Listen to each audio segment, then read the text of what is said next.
That initiative is very important, and in fact it is one of the most beautiful things that would actually happen to all the schools out there, the primary or secondary. We are here to sensitize our fellow youths, our fellow pupils, the pupils out there, our young ones, our daughters, our sons, students, about HIV. This HIV is real. It is real. The world is rotten with so many things around us. So we need to sensitize this and groom these kids to grow up and crop up into better citizens tomorrow.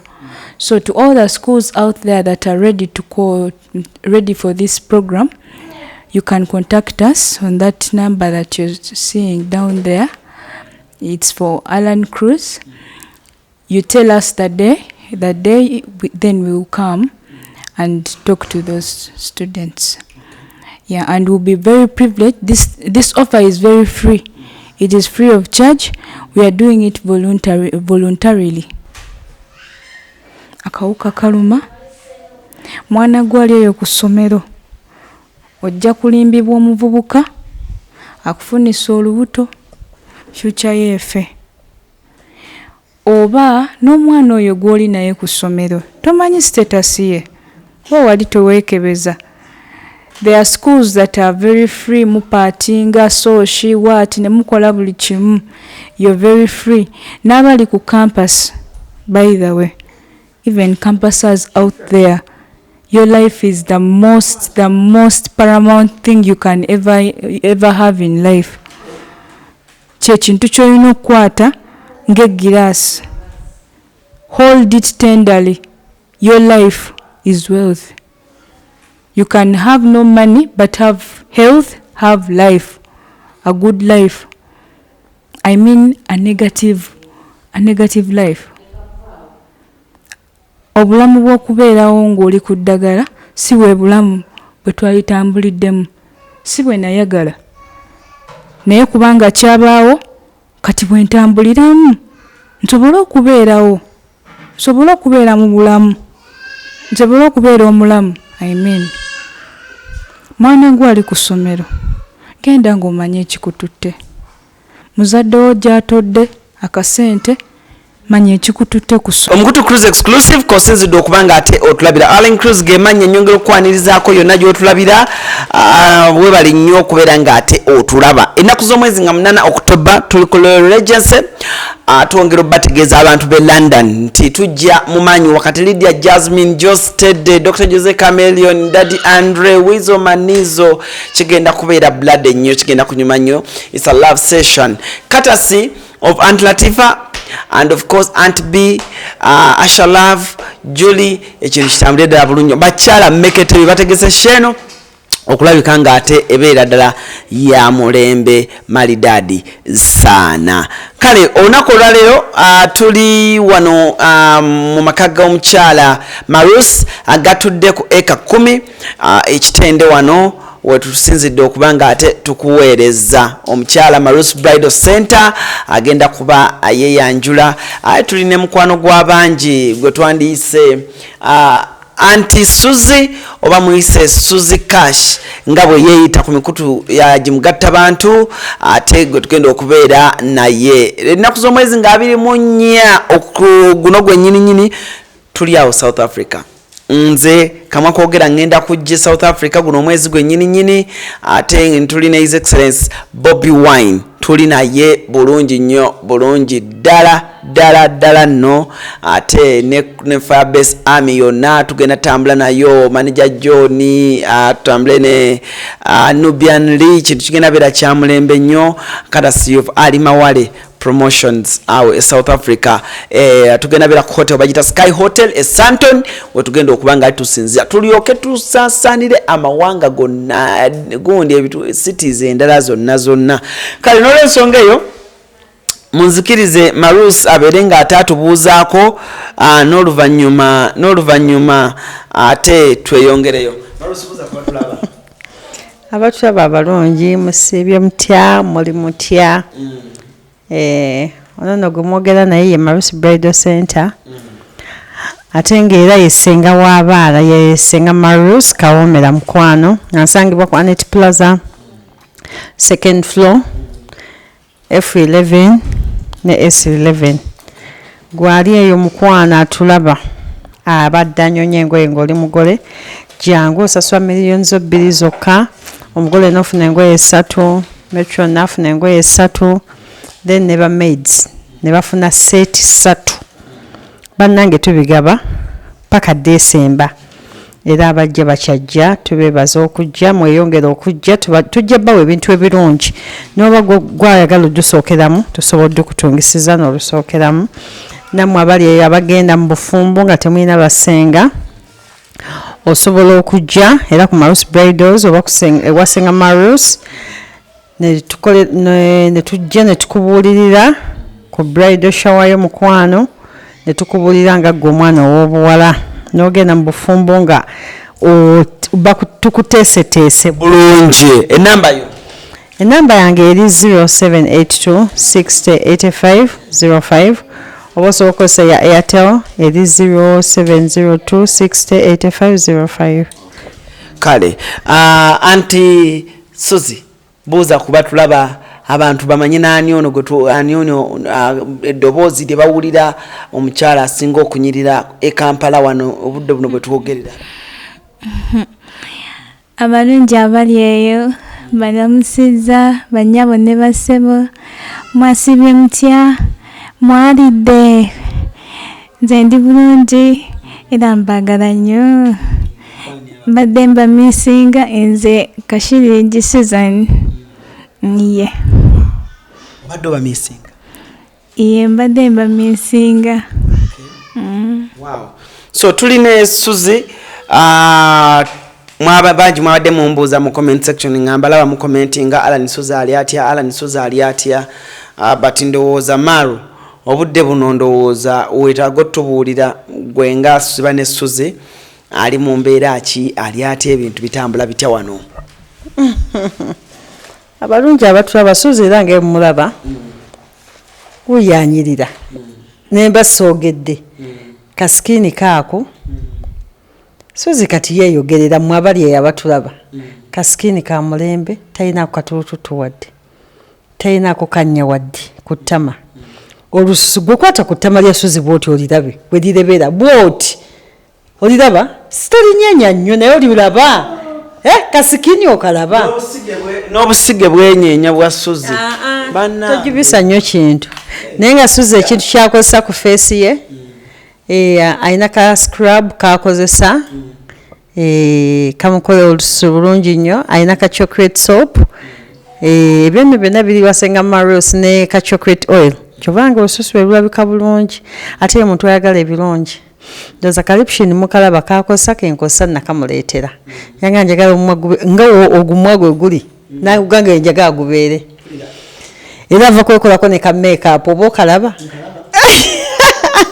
ono Suzie wa 224 ebintu byayagala ebintu nga alabika bulungi enviiri ndoozi ozirabye batonaziraba omwana akase nagira mu saluni Susan muveeko mulaba edduka akapale ndoozi omulaba kalimu yesaze jean n'aka blouse kati mwabali eyo Susan wabireega ali wala nnyo ate kati awo mumulabira akyasinga kaawo twagala Susan abeere nga kyekyo akakofiya kale kano nga kafaanana ne gundi yo neki nejini mama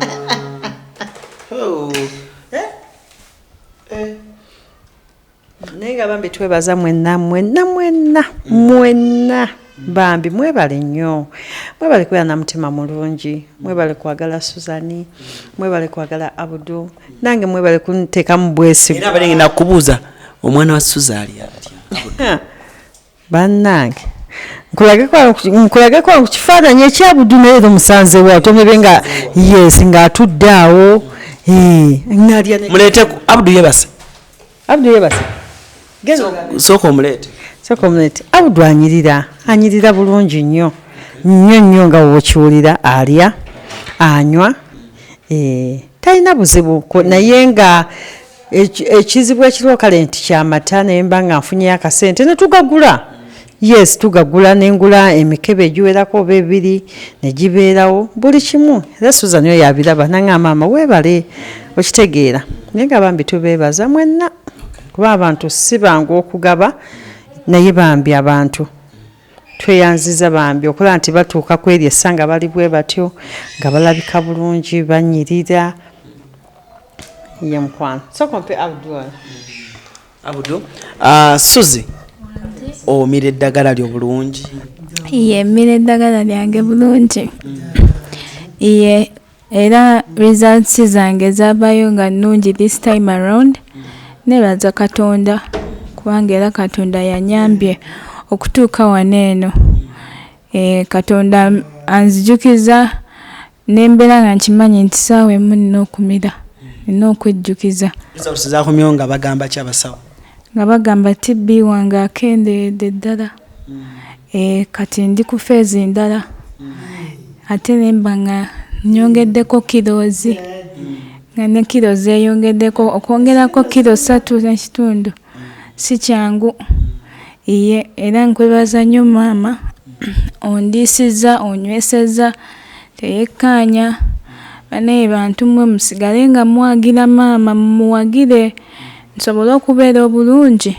kubanga bambi alina omutima omulungi singa yali mulala singa yakoowa dda n'agamba nkooye kati wano wenkoma netakeerangako n'akiŋŋamba ne waba talina paka azinoonya paka n'agulira bebi nange n'atuliisa ffe tetulya bubi. Okyayambala pampa? Pampa? Nedda saagala sambala pampa. Pampa nakoma dda ebyo byali liri nga ndi mulwadde kati kati nze nzina njagala nabba ziniramu leero. Ogenda tuziniramu leero? N'obulimba obuliko obumanyi? Ye ne budansi obuliko mbumanyi obwa Joboyi. Budansi bwa Joboyi obumanyi? Ne kano akayimba ka girlfriend akaruga ako kadansa ako ye kati mbeera waka ndi fine. I'm very fine. Olina TikTok account? Nkyatidde ogenda ku TikTok. TikTok eriko ebintu bingi naye nina abantu bange benfollowinga. Abalungi benfollowinga. Sobera mukama olingo balayi. Mbeera mukama TikTok yeetaaga nga we naaba ngenze ku TikTok nze njagala kuba TikTok omulungi. Sagala kuvuma TikTok kuliko abavumi. Owulira otya nga Abudu alabika bulungi? Abudu kati atuula, Abudu aseka, Abudu aseka, Abudu azanya, Abudu anyumya. Azanya. Ye omuleka awo Abudu takyakaabakaaba biki biri ng'ebyedda luli bambi kaali kalwadde yakaabanga buli kadde nga nze namuyita mukaabi era najja ne ngamba maama ono omwana ajja kunnemesa wano omwana akaba bukaabi buli kadde n'amalako naawe naye sooka olaba omwana takaaba twamugemye n'omugema empiso 5 ne Abudu akulaga yagumye teyakaabye. Olunaku lumu lwokka lwe bamugemye naye mulabe wuuyo mugeme wajjo. Bambi nebaza maama Marusi singa bantu mmwe mwongera kwagala maama Marusi bonna balina emitima emirungi Mukama ajja bbawa emikisa. Nange mbasabira ate n'abantu abali eyo nina omumerika wange sijja mumugera linnya lye naye mukwano Mukama akuwa omukisa. Musajja mukyala n'omulala eyampadde ku ngoye za Abudu nkwebaza mukwano. Zavudde mu America? Zavudde mu America nkwebaza mukwano. N'oyo omukyala oyo ampaka upkeep buli kadde mukwano kyusako ku kaviiri waliwo anfaako kyusako ku kaviiri please enjoy your life. Watu wangamba, please enjoy your life. Mukwana, I love you so much. Yeah, kati waberayo abantu nga ye yakusiima ku mutima bambi. Mwebale nnyo, mwebale ne besoogedde ne bonna banzijanjaba mwebale. Kyokka kye mbasaba mwongere okutuyamba, mwongere okukwatisaako maama engalo. Tugule amata, tuleme kubulwa pampa paka lwenawona bulungi nange nyimirire ntandika okukola. Muri eri usinga omuntu aba akuwadde opportunity saawa zino owulira osobola okukola, osobola obeera ku mulimu okuva ssaawa emu mpaka saa 11. Ye nsobolera ddala ebyo ebyokwefa ebyaneŋŋamba nti simanyi ngenda kubeera mulwadde nkoze ntya, kati bwe mba nsobola okusiimuula nenjoza ebintu nenfumba akamere kange nenkola emirimu nembeera bize olunaku lulamba, lwaki sibeera bize mu dduuka. Singa abantu abali kuba abantu bali bambuuza luli ne baŋŋamba bw'anaatereera twandyagadde omugulyawo ka business omuwayo akasente anti marusa akugulyawo ka business mukamonitaringe kakole mpola mpola olabe nti naawe ate obulamu osobola obuyimirizaawo. Business ki muli eri gye walowoozezaako bw'oba otuddeawo noga nsobola okuddukanya ka business bwe kati? Ka business kisinziira capital gwe batuwadde, naye ne kabaka capital katono tusobola okutandikawo. Naye mbadde sinaakulowooza ku eyo business. Mbadde nkyawona, mbadde sinaakugirowoozaako bulungi, naye kye mbadde nina mu mutwe kya mikono. Njagala kuyiga bintu bya mikono, ebintu bya skill, nti we ziba nviiri njiga enviiri, we kibanga makeup specializing in makeup, nkuguke mu kintu nga nsobola okukikola ne wemba ndi waka nga ntudde nsobola okuba nga nfuna akasente. Iye kye mbadde ndowoozaako, iye nga bwe mpona nga bwe nkola kyera kati mbadde ntandise okuyiga okukola ebibbo. Iye nga njagala nsabe maama ebikozesebwa njiga okukola ebibbo. Oyigayo akantu ko mpola mpola. Bibbo, mikeeka bwe bityo kuba I have a lot of time here at home. Yeah. Suzie, abaana abavubuka abali eyo nalyagadde tukoleko tuwazo mu masomero nga tutambula nze Anti Marusi wamu naawe ne Ssennoga tukoleko tuwazo mu masomero okubuulira ku baana naddala abato wamu n'amasomero ga secondary, tutambuze gundi yaffe omusomo gwaffe. Era nabadde ngenda kyogerako ne Marusi, naye omukisa mulungi Marusi ali wano. Maru, ekintu ky'okutambuza ku musomo gwaffe ogwo nadde njagala tufune engeri gye tukikolamu nga tuli organized bulungi, tugendeko mu masomero, tugendeko mu masomero ga primary aga secondary. Nsuubira nti emboozi yo ne Ssennoga emboozi ezo ziyinza okyusa obulamu bw'abantu. Kyogedde kirungi nnyo kubanga waliyo bambi abaana abali eyo abatamanyi bulwadde kyeki ng'ate tebababuuliridde nti munnange wonooba okoze bw'oti ojja kufuna bwekiti. Ne kati ekyo ekintu kyoyogeddeko ogenda mu masomero tubuulirira abaana Susan nga kwali Ssennoga kwali, kiba kirungi nnyo omwana n'amanya nti obulwadde gye buli ate obulwadde buluma, okitegeera kiba kirungi nnyo. Ate era n'abantu bajja kyagala kubanga amasomero mangi agaagala omuntu abantu bwe batyo ne bajja ne babuulirira abaana nabo ne bongerezaako. Kwa kati jjukira abazadde basulayo lwannagamba tebakyabuulirira abaana nti munnange onookola bw'oti ojja kulwala, okitegeera. Mulimu abantu abunaganze okufuna olubuta test enfuna obulwadde, okitegeera, ate nga ayogeza butamanya. Naye nga munnange kirungi nnyo ekyo kyoyogeddeko, tuba tusobola okukikola bulungi nnyo. Abantu abaana ne bamanya, abantu ne basoma, abantu ne bayiga, kababe abo bantu bakulu era nabo basobola okukola ki okuyiga ne bamanya nti obulwadde gye buli. Niye mukwano. Suzie, mbadde bino njagala obinjogerere mu luzungu ng'onsabira ku masomero kuba nze mbyogedde mu luzungu amasomero gonna agali eyo nga gwe owulira headmaster headmistress oba abateacher abakwasaganya ebintu entertainment bw'oba owulira nga wandyetaaze omusomo tugenda gukola nga gwabwereere. Yeah, for the donors that will be willing okujoininga, we shall be humbled and most welcome. Naye njagadde ntandika ekintu kino mpola mpola. Masomero agali eyo nga wandyagadde Alan Cruz, ajje ne Suzie, ajje ne Senoga okubuulirira ku baana about HIV. Ngenda kikola so tukubira ku simu zaffe ku simu yange gyolaba wansi awo mu kabox aka black. It is 0758267573 nongamba nti Alan Cruz sigijja gikwata naye manager wange ajja gikwata omugambe nti Alan Cruz nze ndi wasomero bweriti bajja kunotinga erinnya wansi ogambe nali agadde mu ndeetere ku service eyo abaana bange bagifune otuwa olunaku tujja sobola okuba nga ate tukutuukako bulungi nnyo bulungi ddala. Suzie nali agadde oyogereko n'abasomesa ne ba teachers abatategeera bulungi Luganda obayisizeemu bagambe nti we are kindly requesting batuwe ku nnaku bakube banoonya Alan Cruz ffe tujja kujja and we shall give a service for free. Yes,